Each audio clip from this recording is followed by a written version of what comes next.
Oi, o Gravidinhas e Mãezinhas na TV de hoje está bem variado. Interessa às mamães que sofrem com as mudanças repentinas dos pequenos, vai falar de saúde da mulher, também vai dar uma ajudinha para a mulherada aprender a se vestir bem. Confira! Picos de crescimento, saltos de desenvolvimento, o que é isso que sempre pega os pais de surpresa?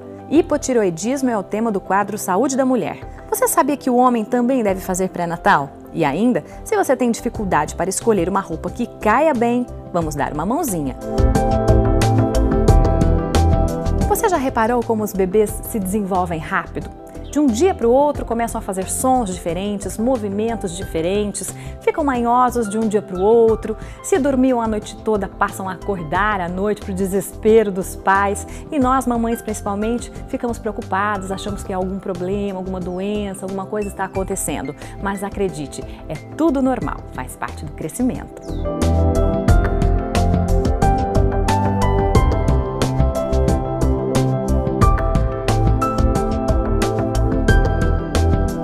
Eu acordava de madrugada, ela estava engatinhando em volta do berço, dormindo. Eu cheguei a levá-la na neurologista, justamente em função do sono, porque tinha alterado demais o sono, então ela não dormia, eu fazendo tratamento homeopático para melhorar, ver se melhorava o sono, e aí eles não dormiam mais uma noite inteira. A preocupação e a reação da Jaqueline não foi diferente do que acontece com outros pais. A Elis já tem 2 anos, é uma criança de desenvolvimento normal, por isso muda muito de tempos em tempos. Logo que ela começou a sentar, com 6 meses, 5 meses e meio, 6 meses, ela começou a alternar o sono. Quando ela começou a andar, foi a mesma situação. Começou a andar, começou a acordar de madrugada. Todas essas mudanças são perfeitamente justificáveis. Estão relacionadas a 2 fenômenos típicos dos bebês, mas que vão até o fim da adolescência. São os picos de crescimento e os saltos de desenvolvimento. O pico de crescimento são as fases onde a criança tem um maior crescimento. O crescimento da criança não é linear, né? O bebê e a criança, durante todo o crescimento dela até a adolescência, ela tem uns períodos de maior crescimento. Então esses são chamados os picos de crescimento. No bebê isso é mais frequente? Ele é mais frequente porque os picos eles têm menor duração entre os picos, né? E eles são mais evidentes porque eles vêm acompanhados também dos que a gente chama de salto de desenvolvimento. Então, junto com os picos de crescimento, a criança também está tendo desenvolvimentos motores, desenvolvimentos na parte cognitiva, social.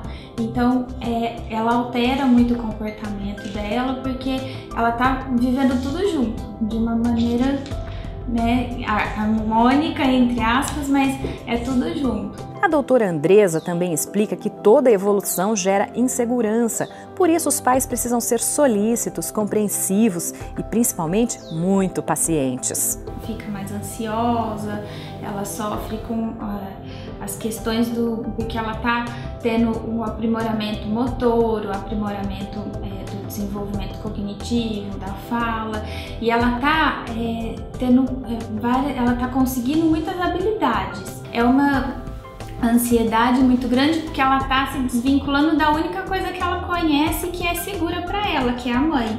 Então o tempo todo ela quer voltar para aquele porto seguro que ela tem. E isso gera um sofrimento para ela. A Josimara Rezende, mãe do Pedro e uma das moderadoras do Gravidinhas e Mãezinhas no Facebook, é também uma estudiosa dos picos e saltos. Eu senti bem mais o do 3º mês, que foi quando eu entrei no grupo e aí eu tava percebendo que ele tava muito diferente e eu ainda não entendia nada sobre isso. Comecei a pesquisar e aí eu falei, nossa, olha só o que aconteceu já 2 e eu nem percebi, né? Eu acho que mais pela demanda do leite, porque com 3 meses que começa a ficar mais complicado, né? Aqueles picos de, eu acho que meu leite tá indo embora, né? Tem alguma coisa errada, esse bebê tá mamando toda hora. E aí a gente fica meio assim, né? E aí quando eu fui ler e comecei a ver que era uma coisa que acontecia, né? Várias etapas que o bebê ia passando, e aí eu fui descobrindo outras coisas para ajudar a passar por isso, né? Ela já passou por vários momentos difíceis de mudança do filho e tirou de letra. Explica que cada fase exige muita atenção dos pais. O ideal é aproveitar cada uma em vez de ficar preocupado. Aí punha no sling, só não acerta. Aí era o calor da mãe, né, o batimento cardíaco, ajudar o balanço e tal, né. Então, e tudo isso ajudou muito a ele se acalmar. Os de 8 meses, que é a angústia da separação, foi terrível. Esse daí era mamãe, mamãe, mamãe, ele já engatinhava, então ele já vinha pra minha perna, me agarrava. Eu ia lavar louça, eu ia fazer a comida, tava ele nas minhas pernas lá, agarrado.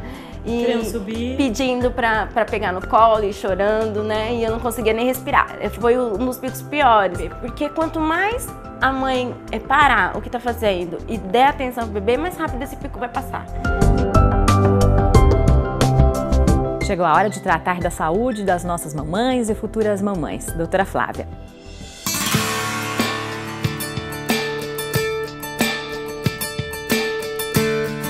Olá meninas, estamos aqui mais uma vez com o nosso quadro Saúde da Mulher. Hoje eu tenho o prazer de estar com a minha querida amiga, a doutora Ludmila Cardoso, ela é endocrinologista, e nós vamos conversar sobre um assunto que interessa a todas as mulheres, que é sobre o hipotireoidismo. Então, primeiro, doutora Ludmila, eu queria que você explicasse para quem está em casa o que é o hipotireoidismo. Flávia, obrigada pelo convite. Vou começar explicando o que é a tireoide. A tireoide é uma glândula endócrina que fica aqui na base do pescoço. Ela tem o formato de uma borboleta e produz 2 hormônios principalmente, o T3 e o T4. Esses hormônios são responsáveis por uma série de reações no nosso organismo. Eles controlam o nosso crescimento, o nosso desenvolvimento, o nosso metabolismo e por isso esses hormônios têm sempre que estar dentro de uma faixa de normalidade. Eles não podem estar nem acima, que é o que a gente chama de hipertireoidismo, quando a tireoide funciona demais, nem abaixo, que é quando a tireoide funciona de menos e causa o hipotireoidismo, que é quando o T3 e o T4 estão abaixo do valor que deveriam. E por que acontece o hipotireoidismo? A causa mais comum de hipotireoidismo é o que a gente chama de tireoidite de Hashimoto, que é uma doença causada por produção de anticorpos contra a própria tireoide. Os anticorpos são produzidos habitualmente para nos proteger de agentes agressores. Tem pessoas que têm uma disfunção na produção desses anticorpos e começam a produzir anticorpos contra partes do próprio corpo. E quando isso acontece contra a tireoide, é chamado de tireoidite de Hashimoto, que é a causa mais comum de hipotireoidismo. Como que a gente pode fazer o diagnóstico do hipotireoidismo? Dá sintoma, só dá sintoma muito tarde, a gente tem que fazer algum exame, como funciona? O hipotireoidismo causa vários sintomas, mas são sintomas muito inespecíficos, como cansaço, indisposição, sonolência, mal-estar, dores pelo corpo, sensação de inchaço, constipação no intestino. São sintomas pouco específicos que podem significar várias doenças, pode ser uma anemia, pode ser até uma depressão, enfim. O ideal é que se faça o exame que faz a avaliação da função tireoidiana, que é o TSH, que é o primeiro exame que se altera no caso do hipotireoidismo. O TSH não é o hormônio produzido pela tireoide, né? Explica para quem está em casa. Né? Não, na verdade, a tireoide, assim como todas as outras glândulas, são coordenadas por uma glândula que fica no cérebro, que chama hipófise ou pituitária. A hipófise controla a tireoide e percebe quando a tireoide já não está conseguindo funcionar adequadamente. Então, antes que a tireoide não consiga produzir T3 e T4, a hipófise já percebe que existe essa dificuldade e já aumenta as concentrações de TSH, que é o hormônio que estimula a tireoide a funcionar. Então, o TSH sobe porque a tireoide está com mau funcionamento. Então, se o seu TSH está alto, na verdade, você está com uma suspeita de deficiência dos hormônios da tireoide. Isso. E agora vamos falar um pouquinho do hipotireoidismo na gravidez, doutora Ludmila. As mulheres que estão grávidas, elas têm mais tendência a ter hipotireoidismo? Tem, Flávia, tem, porque a gestação ela é um momento de estresse para a tireoide, por vários motivos. Primeiro, porque aumenta a perda de iodo pela urina, que é um substrato essencial para a síntese dos hormônios tireoidianos. Além disso, a placenta produz hormônios que degradam os hormônios tireoidianos, produz enzimas que degradam esses hormônios. E, além disso, o feto e o embrião são, no início da gravidez, até metade da gravidez mais ou menos, totalmente dependentes da produção de hormônio tireoidiano materno. Então, a mãe precisa produzir para ela e para o bebê. O bebê começa a produzir na 12ª semana um pouquinho de hormônio tireoidiano e lá na 20ª semana que ele produz quantidades mais expressivas. Então, a mulher precisa ter uma reserva tireoidiana para a gravidez. Ela precisa lançar a mão dessa reserva. E nem todas têm. E daí pode aparecer o hipotireoidismo. A gente sabe que não é um exame que é recomendado pelo Ministério da Saúde, mas ele para algumas mulheres, a gente deve solicitar o TSH na gravidez, só que o valor de normalidade não é o mesmo para a mulher que não está grávida, não é isso, doutora Ludmila? Não, é diferente, é diferente. Não só do TSH, mas também do T4, do T3, todos os hormônios e também não só os da tireoide. Existe uma modificação importante dos hormônios durante a gravidez, principalmente como consequência dos hormônios produzidos pela placenta, altos níveis de estrógenos da placenta, que alteram as proteínas que carregam os outros tipos de hormônios. Então, o valor de normalidade na gestação é diferente. Então, o ideal é que o laboratório, no exame impresso, coloque o valor de normalidade para a gestação e por cada trimestre. Em cada trimestre da gravidez é diferente. Um valor diferente. Se a mulher descobre que tem hipotireoidismo durante a gravidez, isso pode afetar o bebê? Pode sim. O hipotireoidismo na gravidez tem várias consequências adversas, tanto para a mãe quanto para o feto. Na verdade, até antes da gravidez, o hipotireoidismo pode causar infertilidade e durante a gravidez pode causar aborto, óbito fetal, parto prematuro, descolamento de placenta, hipertensão gestacional na mãe, sangramento pós-parto, enfim, várias complicações além do prejuízo intelectual daquela criança, porque o hormônio tireoidiano ele é fundamental para a formação das estruturas cerebrais. E se ficar em falta nessa fase aí da embriogênese em que se desenvolve os cérebros e as estruturas, pode ser que a criança fique com uma deficiência intelectual. Existe um estudo clássico de 1999 que mostrou que os filhos de mãe com hipotireoidismo têm um QI 7 pontos menor do que o das mães que não têm hipotireoidismo. Mas se a gente tratar e repor e mantiver o nível dentro do normal, essas alterações são todas revertidas. São sim. Então é importante a mulher fazer esse diagnóstico e fazer o tratamento e acompanhamento correto durante toda a gravidez. Exatamente. O tratamento é muito simples, é feito com a reposição do hormônio tireoidiano, é um comprimido, tomada única diária, o único detalhe é que tem que ser em jejum, com água e só. Todo dia vai tomar um comprimidinho e vida normal. Ela vai se prevenir e prevenir o bebê de várias complicações, não só na gravidez, no parto e no puerpério, mas também ao longo do desenvolvimento dessa criança que não vai ter a sua inteligência prejudicada. Com certeza. Bom, aí nasceu essa mulher que teve o diagnóstico de hipotireoidismo na gravidez. Ela vai ter hipotireoidismo depois ao longo da sua vida? Pode ser que tenha, pode ser que não tenha. Algumas mulheres, elas têm inclusive uma piora dessa inflamação no pós-parto e outras não. Então, o ideal é que se a mulher já tinha hipotireoidismo antes da gravidez, geralmente a gente tem que aumentar as doses na gravidez, por aquilo que a gente diz que aumentam as necessidades de hormônio tireoidiano, e depois do parto ela volta para a dose pré-gestação. Nas que não tinham, a gente vai suspender e reavaliar caso a caso. Se precisar, reintroduz o remédio, senão ela fica sem. Isso, se precisar, volta. E se ela precisar continuar a tomar o remédio nessa fase de pós-parto e ela tá amamentando, tem problema? Problema nenhum. Pode tomar o remédio, deve tomar e não vai ter problema nenhum para o bebê, nem para a lactação, para a amamentação, vai ser tudo normal. Uma outra recomendação importante é que as gestantes tenham uma ingesta adequada do iodo, que é a principal substância para a síntese dos hormônios tireoidianos. E existe agora uma recomendação da Sociedade Americana de Tireoide e da Organização Mundial de Saúde de que as gestantes tomem um suplemento de iodo, de 150 microgramas por dia.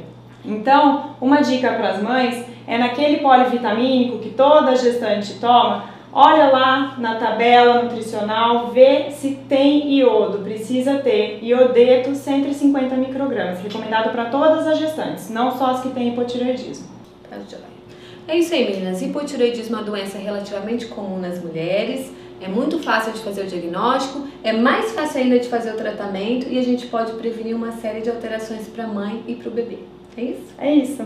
Muito obrigada, doutora Ludmila. Meninas, até o próximo quadro de saúde da mulher.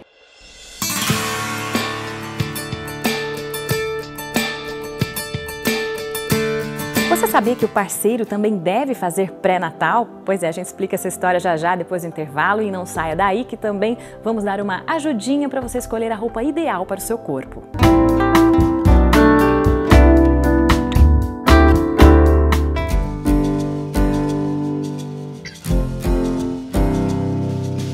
Alugar ou comprar uma máquina para extrair leite materno é muito mais fácil do que você imagina. É só entrar em contato com a Leite do Bebê. A empresa é representante autorizada da marca suíça Medela, a mais conceituada do mercado. Aqui você e o seu filhote são muito bem-vindos para uma consultoria gratuita. Especialistas vão indicar qual modelo de máquina que se encaixa à sua necessidade. Há modelos ideais para quem quer estimular a produção, para quem tem leite demais e precisa extrair, e também para quem precisa armazenar leite materno para a volta ao trabalho. Se você prefere alugar uma máquina, na locação vai receber tudo esterilizado por uma empresa especializada. A Leite do Bebê possui todas as certificações dos órgãos de saúde para atender as mamães com toda a segurança. Traga o seu bebê, venha nos conhecer.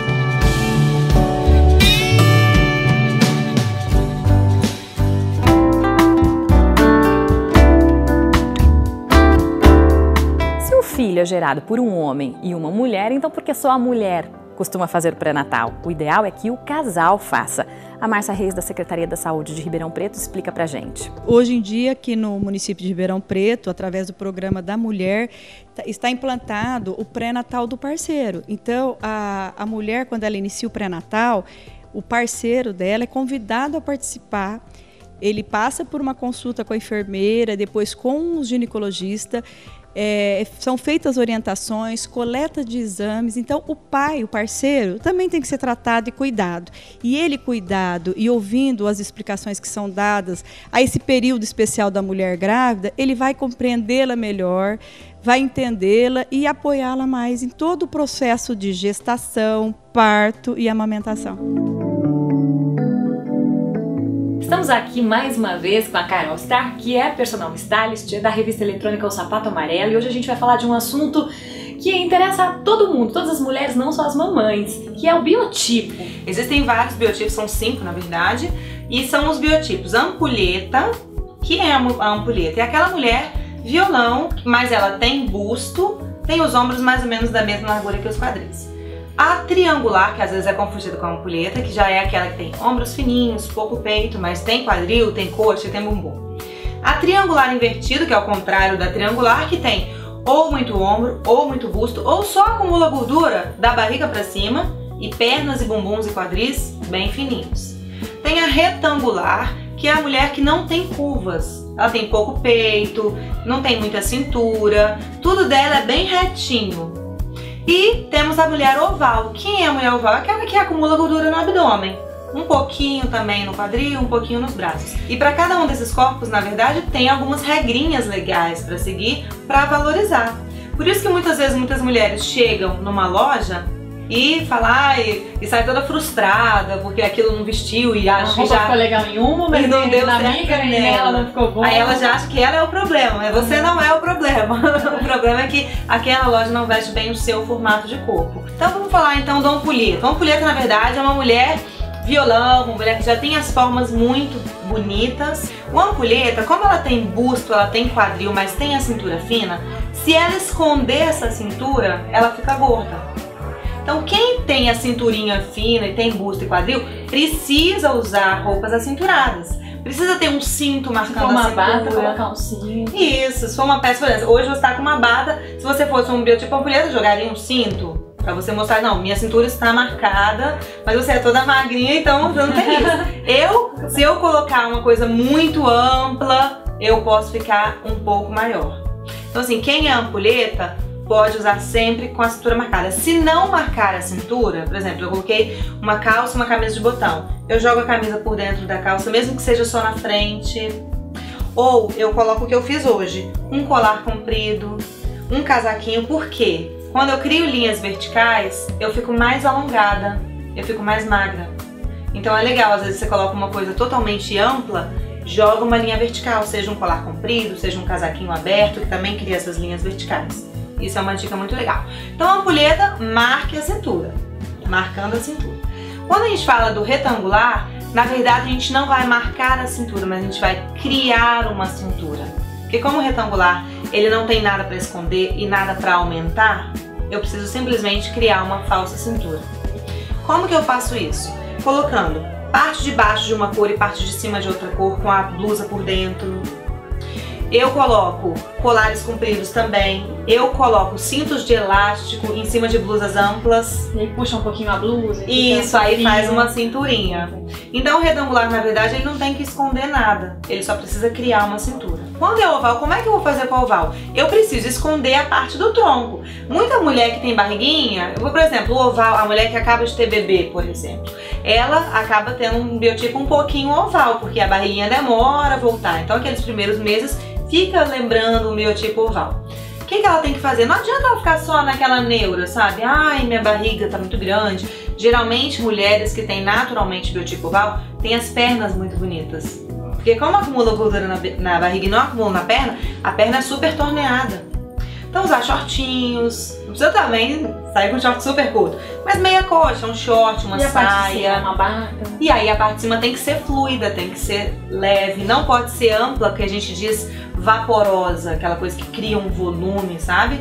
Mas aquela coisa soltinha, com um caimento legal.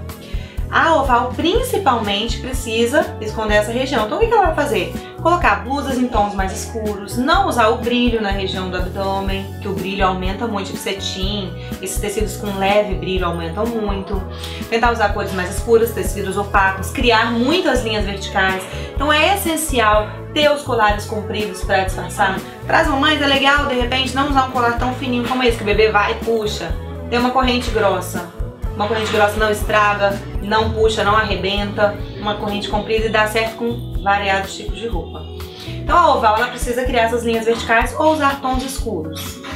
Quando eu falo da triangular, que é a mulher que tem pouco busto, ombro estreito, mas tem quadril, tem volume de perna, tem volume de bumbum, o que eu tenho que fazer? Como eu preciso esconder a parte de baixo, na parte de baixo vou usar cortes mais retos, linhas verticais na parte de baixo, como calça com risca de giz, calça com aquele vinco no meio, cores escuras, evitar calças brilhosas, calças acetinadas, calças enceradas, calças estampadas. Não, eu vou neutralizar a parte de baixo. Agora, já na parte de cima, eu uso coisas com detalhes nos ombros para ampliar o ombro, eu uso cores claras, eu uso brilho, uso estampas, uso gola canoa, que aí eu crio linhas horizontais, que é o contrário da vertical. A horizontal aumenta os ombros. Então eu uso cores horizontais, tipo um look que não vai funcionar jamais numa mulher triangular. Uma regata, porque aí tem linha vertical em cima. Ombro some. O ombro some, por exemplo, uma regata preta com uma calça branca. Não, ela realmente não vai dar certo no biotipo. Agora, uma calça preta opaca com uma blusa ombro a ombro branca ou estampada ou brilhosa, valoriza muito. E quando eu falo do triangular invertido, que é o oposto da triangular, são as regras exatamente inversas. Quem é triangular invertido, que muitas vezes as mulheres também ficam, ai, nada dá certo em mim. Não, claro que dá, também tem pernas muito bonitas. Peças um pouco mais curtas, essas podem usar a calça encerada, a calça brilhosa, a calça estampada, a calça clara, a regata.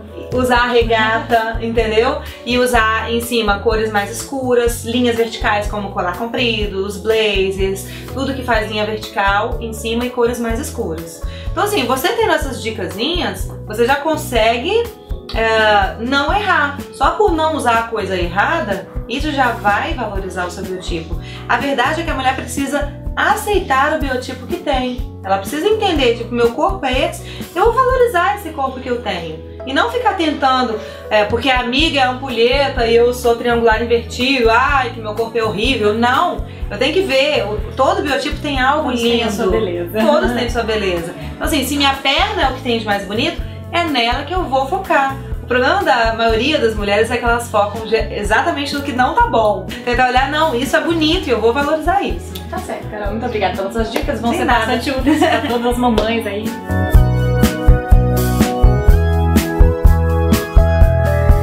Gostou do programa de hoje? Então se programe que no sábado que vem tem muito mais. Um beijão para todo mundo.